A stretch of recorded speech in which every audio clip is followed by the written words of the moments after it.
Okay, so your pattern selector dial is right here.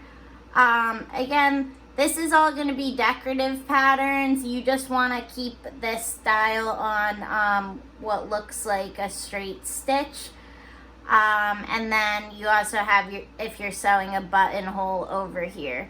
And just so you guys know, there should be, since these machines are brand new, pieces of plastic covering the dials. I peeled mine off. You can definitely go ahead and peel those off if you want.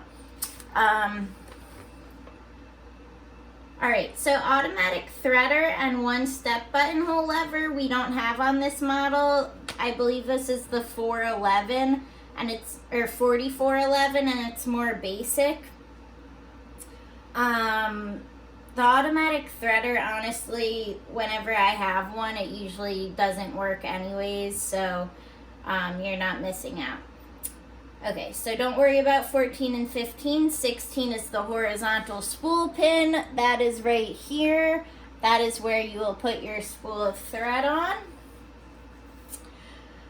17 is the bobbin winding spindle. We already talked about that, to put the bobbin on to wind your thread on.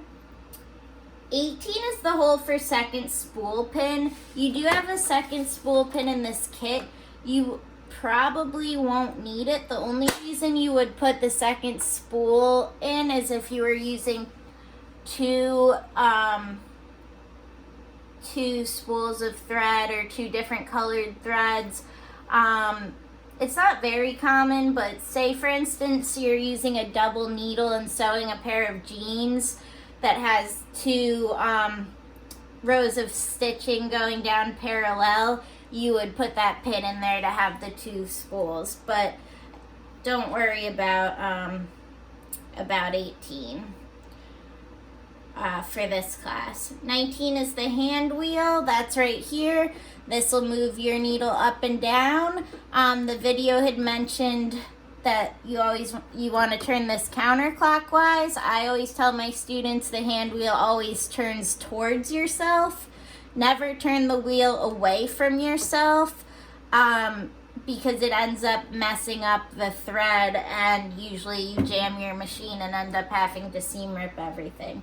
So hand wheel always goes towards yourself. 20, don't worry about. You're not going to touch the balance adjustment slot. 21, power and light switch, pretty straightforward. You typically want to have that turned off until you've threaded your machine. 22, main plug socket, right here. Again, straightforward. 23, bobbin thread guide. That's this piece right here. You'll get to know the bobbin thread guide better when we thread the bobbin, but basically that'll take the thread from the spool and guide it to the spool pin.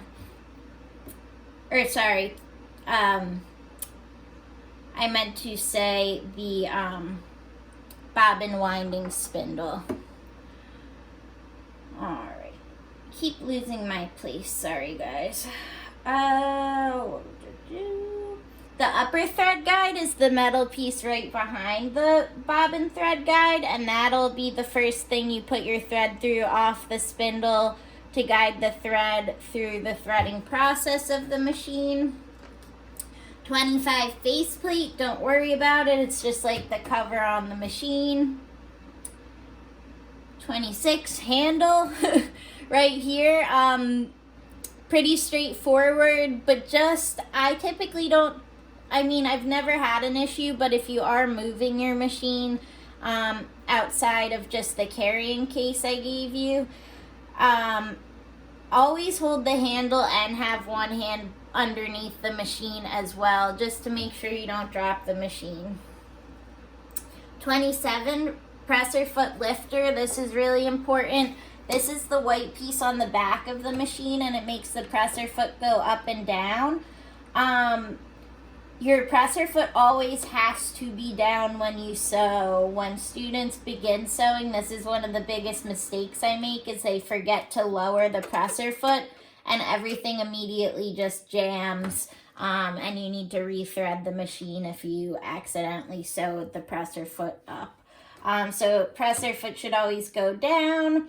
It can come up when you're done stitching, and you can physically push it up higher if you need to, like if you had really thick fabric or tons of layers of material under there as well. Okay, 28 is the drop feed control. Don't worry about it. We're not going to use it. 29 is the foot speed control. That's your little pedal. That is how you will sew. And this machine, unlike others, a lot of machines have a guide to control the speed you're going, like slow, medium, fast, or even more than that. This you're just going to control with the amount of pressure you put down on the pedal, so you can keep it pretty slow or you can go really fast. Going slow with the foot pedal isn't the easiest, so if you're ever doing anything where you need to be like completely exact, you're better off manually sewing a couple stitches with the hand wheel. All right, and then last but not least, 30 is the power cord. Also very straightforward, plugs in your machine. So that's all of the parts on these. Again, a couple things we'll talk about in more detail when we begin sewing, such as the seam allowance guides, but that about covers it. So I hope that gave you guys a little bit more detail than just what the Singer video did. And next up, get ready to thread your machine. Thanks for watching.